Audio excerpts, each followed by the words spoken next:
काली दुनिया, परमाणु। खुशियाँ खुशियाँ किसी के भी जीवन में रंग भर सकती हैं। विनय के जीवन में भी एक खुशी ने रंग भर दिया है और उस खुशी का नाम है प्रोफेसर कमल कुमार वर्मा, देश के प्रतिष्ठित वैज्ञानिक, परमाणु के निर्माता और विनय के सब कुछ। ये सब क्या है विनय? वर्षों के बाद आपके कोमा से बाहर आने की खुशी में मैंने पार्टी दी है। इसीलिए इस पार्टी के मुख्य आकर्षण हैं आप, यानी मेरे मामा professor Kamal Verma. Give him big hands ladies and gentleman. Professor Kamal Verma को उपहारों से लादा जाने लगा। Thank you. अपने चाहने वालों का भी उपहार स्वीकार कीजिए प्रोफेसर। वाह, प्रोफेसर साहब के लिए इतना बड़ा प्रेजेंट? क्यों ना हो, हम प्रोफेसर साहब के कदरदान भी तो बहुत बड़े हैं। वैसे ये प्रेजेंट है क्या? अभी साहब के सामने आ जाता है। प्रेजेंट सामने आया तो देखने वालों की आंखें हैरत के मारे फट पड़ने को उतारू हो गई। ओह नो, यह क्या? यह तो मुझे भी नहीं मालूम। कहने वाला इसको डेथ वॉर्म कह रहा था। डेथ वॉर्म यानी मौत का कीड़ा। ओह, इसका नाम इसके कारनामों से एकदम मैच खा रहा है। लेकिन इसे लेकर आने वाला कौन है और वो क्या चाहता है? फिर सवाल तो फिलहाल बाद में सोचे जा सकते हैं। फिलहाल तो मुझे यह सोचना है कि इस पार्टी में मौजूद मेहमानों को कैसे बचाया जाए और इसे रोका कैसे जाए। विनय का वहां से जाने का अर्थ था कि परमाणु को आना था, लेकिन इसमें थोड़ा समय तो लगना था। पर उन जिंदगियों के पास समय कहाँ था जो डेथ वॉर्म के सामने थी, और उन्हीं जिंदगियों में से एक थी प्रोफेसर कमल वर्मा की जिंदगी। और परमाणु को यह हरगिज स्वीकार नहीं था कि उसके निर्माता का बाल भी पाका हो। धाड़! बस, बहुत हुआ शैतान, अब तेरी खैर नहीं। पर परमाणु आ गया। खैर तो अब मेरी भी नहीं। भागू यहां से। यही ठार प्यारे लाल। साय, आह! तुझसे तो मुझे अभी बहुत सारी बातें करनी है। ओह, डेथवॉर्म ने अपने बंधन तोड़ डाले हैं और यह एक बार फिर लोगों को अपने हमले का शिकार बनाने की फिराक में है। मुझे इसे यहाँ से ले जाना होगा। ओह, यह क्या? जैसे ही मैंने इसे हाथ लगाया वैसे ही मेरा सारा शरीर इससे चिपक गया है। खैर, कोई बात नहीं, मेरा काम तो हो ही रहा है। मैं इसे लेकर ही उड़ रहा हूँ। जल्द ही खुद को ट्रांसमिट करके खुद को इसके शरीर से छुड़ा लूंगा। आओ, ये क्या हो रहा है? इसके शरीर से तेज कंपन देने वाली तरंगे निकलकर मेरे शरीर के साथ साथ मेरे दिमाग को भी हिलाए दे रही है, और यह तेज कंपन धीरे धीरे बढ़ता ही जा रहा है। यह कंपन मेरे लिए अत्यधिक घातक होगा अगर मैं जल्दी ही ना हो गया। ट्रांसमिट! मैं उसके शिकंजे से निकल गया हूँ, लेकिन मेरे ट्रांसमिट होने से उसे ही नुकसान हुआ। इतनी ऊंचाई से गिरकर उसके शरीर के परखच्चे उड़ जाएंगे। ओह नहीं, ये क्या?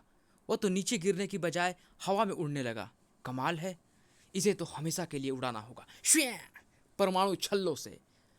परमाणु ने जितनी संख्या में परमाणु छल्ले छोड़े थे उससे डेथवॉर्म का खात्मा हो जाना लाजमी था, लेकिन ऐसा हुआ नहीं। ओह, परमाणु छल्लों के इतने घातक हमले में इस पर सिर्फ इतना असर हुआ है जितना चींटी के काटने से हाथी को असर होता है। मुझे अपने परमाणु छल्लों की संख्या को बढ़ाना होगा। परमाणु छल्लों की वह बाढ़ भी डेथवॉर्म का कुछ भी ना बिगाड़ पाई, जबकि डेथवॉर्म ने एक ही बार में परमाणु को दिन में तारे दिखा दिए। ओफ! आह! ओह! सही समय पर संभला, वरना मेरा शरीर कबाब की तरह सिंक में धंसा नजर आता। यह खतरनाक के साथ साथ घातक भी है। इस पर अधिक संख्या में परमाणु छल्ले छोड़ने से कुछ नहीं होने वाला। इस पर तो उन परमाणु छल्लों का वार करना होगा जिनमें पावर ज़्यादा हो। लेकिन ज़्यादा पावर वाले छल्ले मेरे शरीर से छूटेंगे कहाँ से? उनमें तो उतनी ही पावर रहेगी जितनी है। शायद मेरे परमाणु छल्लों की पावर बढ़ सकती है उस सोलर सिस्टम उपकरण की मदद से, जो सूरज की किरणों को कई गुना अधिक बढ़ाकर इस पावर प्लांट को ऊर्जा प्रदान करती है। हालांकि मेरे आइडिया की वजह से इस सोलर सिस्टम और उस पावर प्लांट को अच्छा खासा नुकसान तो होगा, लेकिन क्या किया जाए? इस मौत के दूत से शहर को बचाना है तो यह नुकसान सहना ही पड़ेगा। ना परमाणु ने सोलर सिस्टम तक अपने परमाणु छल्ले को पहुंचाने में देर लगाई और ना ही सोलर सिस्टम में अपना काम करने में देर लगाई। परिणाम तेज धमाका हुआ। बूम! उफ! शुक्र है मैं इसे सही समय पर ख़त्म करने में कामयाब हो गया। लेकिन सवाल यह है कि मुझे इतनी ज़बरदस्त टक्कर देने वाला यह डेथवॉर्म आया कहाँ से? यही लाया था उसे। क्या यह डेथवॉर्म किसी ताकत का मालिक हो सकता है? यह बात तो इसके होश में आने पर ही पता चलेगी। फिलहाल तो मुझे मामा जी को देखना चाहिए, जो यहाँ कहीं दिख नहीं रहे। तुम शायद प्रोफेसर साहब को देख रहे हो परमाणु। वे सही सलामत हैं। पार्टी में हुए हंगामे से उनकी तबीयत खराब हो गई थी, इसीलिए मैंने उन्हें अंदर कमरे में पहुंचा दिया है। Oh, thank you Mamata. Thank God मामा जी को कुछ नहीं हुआ। कुछ होता कैसे? मैं वहाँ नहीं थी क्या? अगर ज़्यादा गड़बड़ देखती तो मैं भी प्रलयंका बन जाती। आखिर तुम्हारे साथ साथ प्रोफेसर साहब मेरे यानी प्रलयंका के भी निर्माता हैं। खैर, इस समय तुम प्रोफेसर साहब की चिंता मुझ पर छोड़कर विनय बनकर बाहर जाओ, जहाँ तुम्हें इंस्पेक्टर विनय की जिम्मेदारी निभानी है।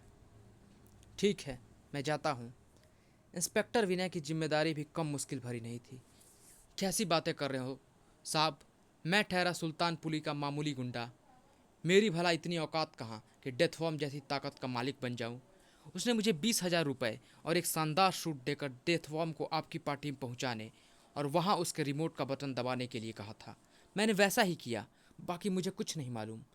वैसे अगर मुझे मालूम होता कि इतना बड़ा हंगामा होगा तो ईमान से मैं उस काम को करता ही नहीं। तुम नहीं करते तो कोई और करता।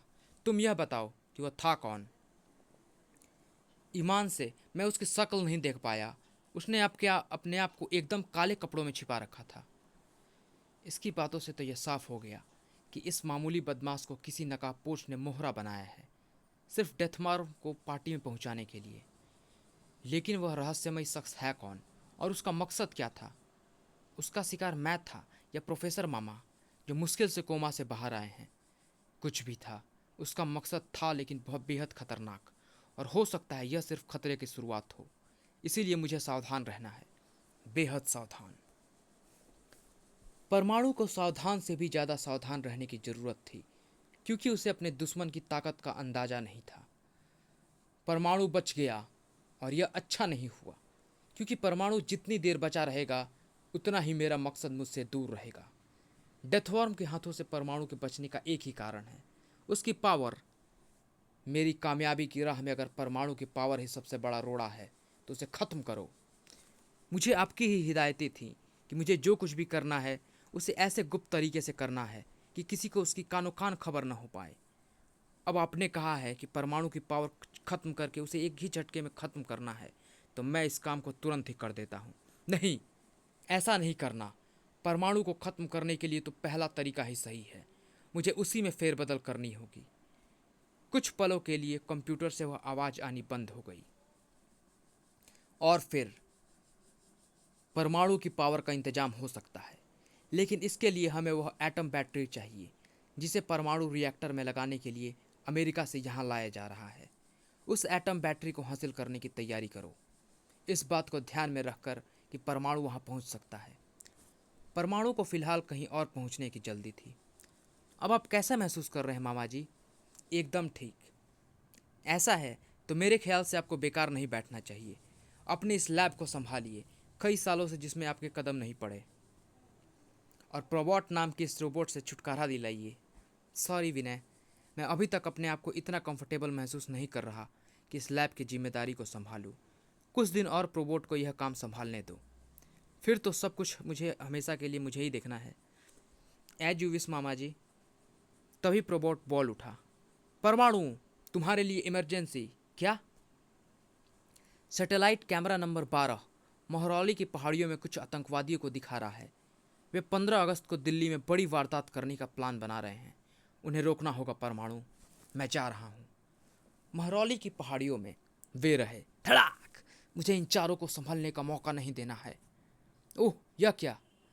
ये तो आतंकवादियों के रूप में रोबोट हैं, अत्याधुनिक हथियारों से लैस, मुझे खत्म कर देने के लिए। यानी मुझे यहाँ जाल बिछाकर बुलाया गया है। लेकिन क्यों? जवाब यहाँ था। परमाणु हमारे जाल में फंस चुका है। इससे पहले कि वह उस जाल से निकल संभले, अपने प्लान का दूसरा चरण शुरू कर दो। वह तो कभी का शुरू हो चुका है। हीटर उस रास्ते पर पहुंच चुका है जिससे एटम बैटरी को न्यूक्लियर पावर स्टेशन ले जाया जा रहा है। अब तक तो हीटर अपना काम भी शुरू कर चुका होगा। गाड़ी रुक गई है, अब तुम्हारी जिंदगी रुकेगी। ओह नो, ये कौन है? कोई भी हो, लेकिन यह एटम बैटरी हथियाने की फिराक में है। देश के लिए अत्यंत महत्वपूर्ण एटम बैटरी को यह छू नहीं सकता। फायर! धार धार धार! ओह नो, गोलियां तो उसके पास पहुंचने से पहले ही पानी पानी हो गई। हीटर में इतनी गर्मी है कि वह फौलाद के पहाड़ को भी पिघला दे। ये तो सिर्फ मामूली गोलियां थीं और तुम्हारा शरीर नरम नरम वास वाला है। तुम सभी भून जाओगे। उफ! उसके हाथों से जो रिंग छूट रहे हैं उसका ताप मक्खन की तरह पिघलाने वाला है। हम इसका सामना नहीं कर पाएंगे। सामना करने के अलावा और कोई चारा नहीं है। हम देश की अमानत को इतनी आसानी से इस शैतान के हाथों नहीं लगने दे सकते। यहाँ घटती इस अद्भुत घटना से परमाणु ज़्यादा देर तक अनजान नहीं रहा। एटम बैटरी खतरे में है परमाणु। तुम्हें जल्द ही इनसे निपटकर रिज रोड पहुंचना होगा। एटम बैटरी को बचाने के लिए तुम्हारी वहाँ सख्त ज़रूरत है परमाणु। उफ! इसका मतलब एटम बैटरी से मेरा ध्यान हटाने के लिए ही यह आतंकवादियों वाला ड्रामा सेट किया गया है और यह ड्रामा कामयाब भी हो जाएगा अगर मैं इन्हें ख़त्म करके रिज रोड नहीं पहुंचा तो। लेकिन इन्हें ख़त्म करना इतना आसान नहीं लग रहा क्योंकि इनकी बॉडी किसी ऐसे धातु से बनी हुई है जिस पर मेरे परमाणु छल्ले असर नहीं कर रहे। परमाणु रस्सी भी उन्हें नहीं बांध पा रही। उसे ये रोबोट्स अपने हाथ से लिपटते ही काट देते हैं। इन्हें तो किसी दूसरे तरीके से ही ख़त्म किया जा सकता है, लेकिन वह दूसरा तरीका होगा क्या? ये पहाड़, ये इन्हें ख़त्म करेंगे। बस मुझे इतना करना है कि अपने परमाणु छल्लों से इन पहाड़ों को टूटने के लिए मजबूर करना है। बाकी काम अपने आप हो जाएगा। बड़े बड़े चट्टानी टुकड़ों में टूटा वह पहाड़ जिस पर भी गिरा उसका कचूमर निकालता चला गया। शुक्र है ये सभी रोबोट्स खत्म हुए। अब मैं चलता हूँ वहाँ जहाँ खतरे में है एटम बैटरी। एटम बैटरी के बीच की यह आखिरी अड़चन भी खत्म। अब मैं इसे ले जाऊंगा। धाड़ा! बिल्कुल ले जाना। पहले ये लात तो ले ले। एटम बैटरी के उठाने के चक्कर में मैंने अपनी हीट को ऑफ कर दिया कि तू शेर बन रहा है। अब मुझे लात मार, अब मुझे हाथ लगा। ओह! इसका शरीर तो अब हीटर की तरह दहक रहा है। यानी अब लात घूसों से नहीं, परमाणु छल्लों से बात बनेगी। नहीं बनी। उसके शरीर की गर्मी ने परमाणु छल्ले को उस तक पहुंचने ही नहीं दिया। ओह! वो मुझ पर दहकते रिंग जैसे एलिमेंट्स छोड़ रहा है। मुझे इससे बचते रहना है लगातार, हर बार। और बचते बचते यह भी सोचना रहना है कि इसे ख़त्म कैसे किया जाए। उसका तो एक ही रास्ता है। उसके कमर में बंधी वो बेल्ट जिसके स्विच ऑन हो तो उसके शरीर पर मौजूद एलिमेंट्स को दहका सकते हैं और अगर ऑफ हो तो उन्हें ठंडा कर सकते हैं। लेकिन इस रास्ते को जानने से होगा क्या? जब तक हीटर के शरीर के एलिमेंट्स दहक रहे हैं तब तक उस तक पहुंचने की कोशिश करना अपने आप को राख कर देने के समान है। लेकिन इसके सिवा कोई रास्ता भी तो नहीं। क्या किया जाए? परमाणु ने बहुत सोचा और आखिर किया वह निर्णय। अगर इससे एटम बैटरी और इस शहर को उसके प्रकोप से बचाना है तो मुझे हीटर के पास जाकर उसकी बेल्ट को उसके शरीर से अलग करना ही होगा। पर ऐसा करने के लिए मुझे अपने आप को अति सूक्ष्म करना होगा, क्योंकि अगर मैंने ट्रांसमिट होकर उसके पास पहुंचने की कोशिश की तो मेरे शरीर के कण उसके ताप से नष्ट हो जाएंगे, जबकि छोटा होने से मेरे शरीर और उस पर मौजूद एस्टेबेस्टस की ट्रेस का घनत्व बढ़ जाएगा, जिसकी वजह से मेरा शरीर कुछ समय के लिए हीटर के ताप को सह सकेगा। हालांकि यह समय बहुत कम होगा, लेकिन मेरे लिए इतना ही समय बहुत है हीटर तक पहुंचने और इसकी इस बेल्ट को इसके शरीर से अलग करने के लिए। ओह! ये क्या हुआ? तेरे शरीर के एलिमेंट्स को दहकाने वाली बेल्ट तेरे शरीर से अलग हो गई हैं। अब देखता हूं कि तू परमाणु को पिघलाने वाली गर्मी कहां से लाएगा, परमाणु के गुस्से के ताप से कैसे बचेगा। हो गया ठंडा हमेशा के लिए। अभी नहीं, अभी तो मैं बिना बेल्ट के भी अपने एलिमेंट्स को दहका सकता हूँ, इन तारों में दौड़ती बिजली की पावर को लेकर। देख, फिर दहक गए मेरे शरीर के एलिमेंट्स और मैं फिर तैयार हो गया तुझे अपना शिकार बनाने के लिए। ओफ! तड़प उठा परमाणु। ओफ! आखिर हीटर को मुझे अपने दहकते एलिमेंट्स रिंग को में फंसाने का मौका मिल ही गया। मुझे जल्दी ही ट्रांसमिट होकर खुद को बचाना चाहिए। उफ! ये क्या हो रहा है? मेरी बेल्ट का तो कोई भी फंक्शन काम नहीं कर रहा। ऐसा इसलिए हो रहा है क्योंकि मेरे रिंग से लिपटते दहकते एलिमेंट्स रिंग के भीषण ताप ने बेल्ट के सभी फंक्शनों को बेकार कर दिया है। अब मेरी बेल्ट मुझे बचाने में मेरी कोई मदद नहीं कर सकती और मैं अपनी शारीरिक ताकत से ऐसा कर पाऊंगा इसका तो सवाल ही नहीं पैदा होता, क्योंकि मैं इन दहकते एलिमेंट रिंग को अपने शरीर से अलग नहीं कर पा रहा हूँ, जो हर गुजरते पल के साथ मेरे मांस को मक्खन की तरह पिघलाकर उसमें धंसते जा रहे हैं। मुझे मजबूर कर रहे हैं कि मैं दर्द की अधिकता से गला फाड़ कर चीखूं। तेरी चीखें बता रही हैं परमाणु कि तूने अपने बचने की कोशिश छोड़ दी है। अब तू सिर्फ एक काम कर रहा है, अपनी मौत की तैयारी। अच्छा है, अच्छा है। तेरी मौत को तो मैं अपनी आंखों से देखूंगा, लेकिन पहले इन किरणों का इस्तेमाल करके इस एटम बैटरी को वहां पहुंचा दूं जहां इसकी ज़रूरत है। अब ठीक है, एटम बैटरी ट्रांसमिट होकर वहां पहुंच गई जहां उसे पहुंचना चाहिए था। लेकिन शायद तेरी आंखों ने यह नज़ारा नहीं देखा, क्योंकि तेरी आंखें तो मौत की नींद की अधिकता से बंद होती जा रही हैं। आह, भचाक! हीटर के परखच्चे उड़ने के साथ ही उसकी एलिमेंट रिंग से आज़ाद हुआ परमाणु भौचक्का रह गया। ये क्या हुआ? अचानक हीटर के परखच्चे कैसे उड़ गए? किसने किया ऐसा? मैंने। प्रलयंका? हाँ परमाणु, मैं तुम्हें मुसीबत में देखकर सही समय पर प्रलयंका बनकर यहाँ आ गई। यहाँ पहुँचकर मैंने देखा कि वह बिजली की तारों से करंट लेकर अपने शरीर को दहकाए हुए है। बस यह देखते ही मेरे मस्तिष्क में उसे खत्म करने का आइडिया क्रांत गया। उसके लिए मैंने इस्तेमाल किया उस हाई टेंशन वायर का, जो बिजली को एक स्थान से दूसरे स्थान तक पहुंचाने के लिए इस्तेमाल की जाती है, क्योंकि उन वायरों में इनसे कहीं ज़्यादा वोल्ट की बिजली भरी होती है, जिन्हें पकड़कर हीटर अपने शरीर को चार्ज कर रहा था। जैसे ही मैंने हाई टेंशन वायर को तोड़कर उस साधारण वोल्ट वाले वायर से जोड़ा, वैसे ही उन वायरों में होता हुआ हजारों वोल्ट का करंट हीटर के शरीर में समा गया। करंट की इस अधिकता ने हीटर के शरीर को ठीक वैसे ही फाड़ डाला जैसे ज़रूरत से ज़्यादा हवा भरने पर गुब्बारा फटता है। Thank you Mamata, thank you very much. अगर आज तुम समय पर ना आती तो हीटर ने परमाणु का नामो निशान मिटा दिया था। छोड़ो इस बात को परमाणु, और यह सोचो कि आखिर तुम्हारा वो कौन सा दुश्मन है जो तुम पर इस तरह का हमला कर रहा है और तुम्हें मारने के लिए ऐसी ताकतें भेज रहा है जो तुम्हारी पावर्स को जमकर टक्कर दे रही हैं। 1 मिनट प्रलयंका, मेरे ख्याल से मेरे उस दुश्मन को ढूंढना ज़्यादा मुश्किल नहीं है। मैं उस तक पहुंच सकता हूं। कैसे? जवाब में अपने परमाणु ने अपनी बेल्ट से 2 लेंस निकाले।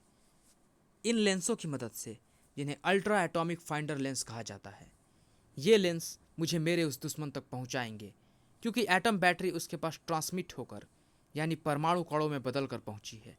इसीलिए उनका इफेक्ट अभी भी हवा में होगा। ये लेंस हवा में मौजूद उन्हीं कणों के इफेक्ट्स को पकड़कर मुझे मेरे दुश्मनों तक पहुंचाएंगे। आओ। वेरी गुड, हम सही रास्ते पर जा रहे हैं प्रलयंका। अब मुझे उम्मीद है कि हम जल्द ही उस तक पहुंच जाएंगे। परमाणु की उम्मीदों पर पानी फिरने जा रहा था, क्योंकि परमाणु की उस उम्मीद का दुश्मन को पता चल चुका था। सर, गजब हो गया सर। परमाणु अल्ट्रा एटॉमिक फाइंडर लेंस की मदद से हमारी तरफ बढ़ रहा है। ओह, ये तो बहुत बुरा हुआ। अब क्या करें सर? एटम बैटरी की मदद से परमाणु की मौत तैयार करने मुझे थोड़ा समय लगेगा। इतने समय तक उसे रोकना होगा। इस समय परमाणु को रोकना बहुत मुश्किल है सर, क्योंकि हमारे पास ऐसी कोई भी ताकत तैयार नहीं है जो परमाणु से टक्कर लग सके। है, परमाणु को रोकने के लिए एक ताकत है हमारे पास। कौन सी? तुम। ओह! परमाणु का प्रलयंका के साथ आगे बढ़ना जारी था। अभी और कितनी दूर जाना होगा परमाणु? ज़्यादा दूर नहीं। मुझे लगता है कि हम अपनी मंजिल से ज़्यादा दूर नहीं हैं। सही कहा, तुम अपनी मंजिल से उस ज़्यादा दूर नहीं हो, जिसका नाम मौत है। उफ, कौन है यह? डेथ डेविल, यानी मौत का शैतान, जो तुम्हें मौत की गोद में भेजने आया है। बचो प्रलयंका, मुझे परमाणु को मौत की घाट उतारना है। और वार करो, अभी इसके चिथड़े उठते हैं। तू बीच में आएगी तो मेरा काम थोड़ा मुश्किल हो जाएगा, इसीलिए सबसे पहले तुझे रास्ते से हटाता हूँ। अचानक उसके हाथ में एक आधुनिक रिमोट नजर आने लगा, जिस पर उसकी उंगलियां तूफान की तेजी से नाचने लगी। अगले ही क्षण परमाणु की आंखों के सामने एक आश्चर्यजनक दृश्य था। आह, परमाणु! ओह प्रलयंका, अचानक क्या हुआ तुम्हें? अचानक मेरे सारे फंक्शन नष्ट हो गए हैं परमाणु, मैं गिर रही हूँ। बचाओ मुझे! तुम घबराना मत प्रलयंका, मेरी परमाणु रस्सी तुम्हें बचाने आ रही। आह! क्यों उसे बचाने में लगा है? जाने दे उसे मौत के मुंह में। ओह! डेथ डेविल ना तो मेरी परमाणु रस्सी को नीचे गिरती प्रलयंका तक पहुंचने दे रहा है और न ही मुझे उसकी मदद को जाने दे रहा है। ऐसे तो प्रलयंका नीचे गिरकर जमीन से टकराकर खत्म हो जाएगी। मुझे उसे बचाना होगा, लेकिन कैसे? एक तरीका है। मैं परमाणु रस्सियों को जमीन पर फेंकता हूँ, उस जगह जहाँ प्रलयंका जाकर गिरेगी। ओह, मैं परमाणु रस्सियों के गद्दे पर आ गिरी हूँ। परमाणु ने मुझे बचा लिया। लेकिन दुख इस बात का है कि इस हालत में मैं परमाणु की कोई हेल्प नहीं कर सकती। प्रलयंका परमाणु की मदद करने की सोच रही थी, लेकिन क्या परमाणु की मदद की जरूरत थी? तेरे पावर्स उस लड़की से भी ज्यादा खतरनाक है परमाणु। उसकी तरह तेरी पावर्स को भी खत्म होना होगा। इस रिमोट से तो तू ऐसा नहीं कर पाएगा। बड़ा अजीब था इसका यह रिमोट, जो प्रलयंका के साथ साथ मेरी पावर्स को भी खत्म कर देने की पावर रखता था। मेरा यह दुश्मन बहुत चालाक और साधन संपन्न है, इसीलिए ऐसे दुश्मन का जल्द से जल्द खत्म होना जरूरी है। तेरी हर कोशिश को मेरी शक्तियां बेकार करेंगी परमाणु, और तुझे मौत के घाट उतारेंगी। उफ, बाल बाल बचा इसके विस्फोटक घातक विस्फोट से, और इसके ये विस्फोट को जाने पहचाने से लग रहे हैं। बिल्कुल ऐसे जैसे मैं अपने परमाणु छल्लों से परमाणु ब्लास्ट करता हूँ। एक मिनट, डेथ डेविल की एक और चीज़ जानी पहचानी लग रही है मुझे। इसकी आवाज़, जब से यह यहाँ आया है तभी से न जाने मुझे ऐसा क्यों लग रहा है कि मैंने उसकी आवाज़ कहीं सुनी है, लेकिन समझ में नहीं आ रहा कि कहाँ। ओह, इसने मेरे बेल्ट पर वार कर दिया। तेरी असली ताकत तेरी यह बेल्ट है, इसे खत्म हो जाना चाहिए। ये तो तूने सही बोला कि मेरी असली ताकत मेरी बेल्ट है, लेकिन अब यह खत्म नहीं होने वाली, क्योंकि पिछले हमलों को देखते हुए मैंने इसकी सुरक्षा के पूरे इंतजाम कर लिए हैं। अब ना तो ये मेरी कमर से निकल सकती है और ना ही किसी चीज़ से खराब हो सकती है। अब तो यह सिर्फ मेरे दुश्मनों के मुंह तोड़ जवाब देने के लिए है। परमाणु के वार से डेथ डेविल लड़खड़ा गया, लेकिन उसकी लड़खड़ाहट सिर्फ एक पल ही कायम रही। अगला पल परमाणु के लड़खड़ाने का था। ओह, अद्भुत! उसके हाथों से छूटती लेजर किरणें सॉलिड यानी ठोस होकर मुझ पर हमला कर रही है, और उसने ऐसी ठोस लेजर किरणों की बाढ़ सिला दी है। इनसे बचने के लिए मुझे अपने आप को छोटा करना होगा। बचने के लिए परमाणु तेजी से छोटा हुआ, और यही परमाणु के सबसे बड़ी भूल साबित हुई। तू अपने आप को छोटा करे, यही तो चाहता था मैं, क्योंकि ऐसे मैं तुझे फंसाने की में कोई परेशानी नहीं होने वाली। अब तू लाख चाहे तब भी मेरे सिकंजे से बच नहीं पाएगा। उफ, मैं डेथ डेविल की चालाकी के जाल में बुरी तरह फंस गया हूँ। उसकी सॉलिड लेजर किरणों ने मुझे ऐसे जकड़ लिया है कि लाख चाह कर भी इसकी कैद से नहीं बच सकता। मेरे हाथ पाँव मुंह सब कुछ कैद हैं। ना मैं कुछ कर सकता हूँ और ना बोल्ट कर ट्रांसमिट हो सकता। ऐसे में सिर्फ प्रोबोट ही मेरे बचाव का एक रास्ता है। लेकिन प्रोबोट अभी तक कुछ कर क्यों नहीं रहा? इस समय तो मैं लैब के बहुत पास हूँ।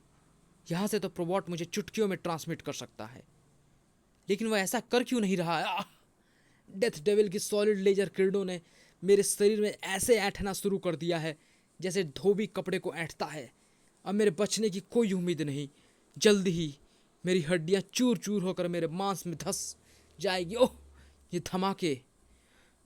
मुझे बचाने के लिए सॉलिड किरणों के बंधनों पर ये धमाके हो रहे हैं, और मुझे ये मौका दे रहे हैं कि मैं इनसे आज़ाद हो जाऊं और अपने शरीर के समान आकार में आकर सकूं। थैंक यू सीना, तुमने एकदम सही समय पर पहुंचकर अपने मस्तिष्क से मेरे बंधनों पर धमाके करके मुझे बचाया। सीना के साथ साथ मुझे भी थैंक यू बोलो परमाणु, क्योंकि मैं ही इसे यहाँ लेकर आई हूँ। जब मुझे प्रलयंका के रूप में परमाणु की मदद करने का कोई उपाय नहीं सूझा, तो मेरे ममता बनकर सीना की मदद से ऐसा करने का फैसला कर लिया और उसे लेकर यहाँ आ गई। थैंक यू ममता, लेकिन अब प्लीज सीना को लेकर यहाँ से चली जाओ। यहाँ काफ़ी खतरा है। मैंने इस खतरे को हमेशा के लिए टालने की सोच ली है, और उसके लिए मुझे अपने परमाणु छल्लों और छोटे होने की मिश्रित पावर का मिश्रण बनाना होगा। Compressed atom ball.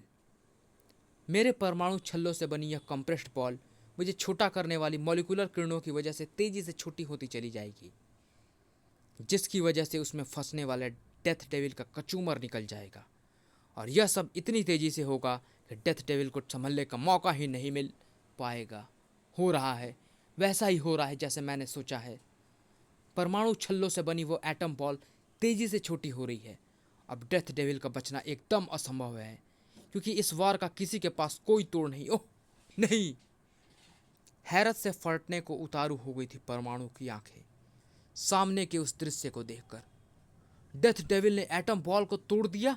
नामुमकिन। मैं जो देख रहा हूं वो एकदम नामुमकिन है, क्योंकि इस एटम बॉल को तो सिर्फ दो ही आदमी तोड़ सकते हैं, एक मैं और एक उफ था। परमाणु, तुम ठीक तो हो ना? मैं ठीक हूं। वह कहाँ गया? भाग गया। तुम्हारी एटम बॉल ने उसके शरीर को काफी नुकसान पहुंचाया था, इसीलिए उसने भागने में ही भलाई समझी। काश तुम उसे पकड़ पाते तो उसकी सारी सच्चाई सामने आ जाती। सच्चाई तो उसकी अब भी छिपी नहीं रही ममता। मैं समझ गया हूं कि वह कौन है। कौन है? जो शख्स ये जानता है कि मैं किस वक्त कहाँ पाया जाता हूँ, जो चुटकियों में ऐसे विलन बना सकता है कि उन पर मेरे किसी भी वार का असर ना हो, जो किसी भी चीज़ को ट्रांसमिट कर सकता है, और जो मेरी और तुम्हारी शक्तियों को ख़त्म कर देने वाला रोबोट बना सकता है। क्या तुम ऐसे शख्स के बारे में नहीं सोच सकती प्रियंका कि वह कौन होगा? ओ माई गॉड, कहीं तुम यह तो नहीं कहना चाहते कि वह शख्स? यस ममता, यस, मैं यही कहना चाहता हूँ कि मुझे ख़त्म करने की कोशिश करने वाला, इस शहर को तबाह करने वाला शख्स है प्रोफेसर कमल कुमार उर्फ मामा जी। तुम्हारा सोचना एकदम सही है परमाणु। मैंने ही यह सब किया। मैंने ही प्रोबोट को अपने कंट्रोल में करके उसकी मदद से तुम्हें और इस शहर को तबाह करने की कोशिश की। और जानता है मैंने ऐसा क्यों किया?